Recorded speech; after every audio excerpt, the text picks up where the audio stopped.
Welcome guys, আসসালামু আলাইকুম guys. দেখেন কিভাবে রান্না বান্না করে আপনারা শিখাইতাছি। আসুন ঠিয়েছি একটু গুলিয়ে দেখাই। এই যে ভালোভাবে কষিয়ে নেবেন সুন্দরভাবে। একটু জালটা বেশি দিলে মজা লাগে, এর জন্য জালটা বেশি দিলেই ভালো হবে। হ্যাঁ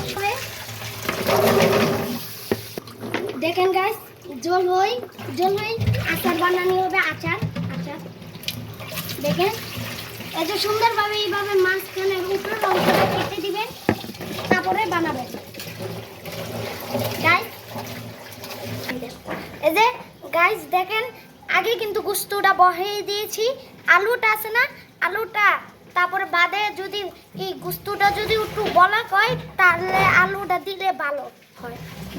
গাইস দেখেন আঙ্গুর ঘর, এই যে দেখেন এই যে এনা আছে না একটা মেশিন, সেলাই মেশিন, আর এনা হচ্ছে আঙ্গুর ডয়ার, এই যে এনা চেয়ার, এনা ফ্রিজ, আর এই যে আঙ্গুর বিছানা গাইস। আর এই দেখুন এনা খাবার দাবার রাখা হয়, আর এই যে খাবার দাবার।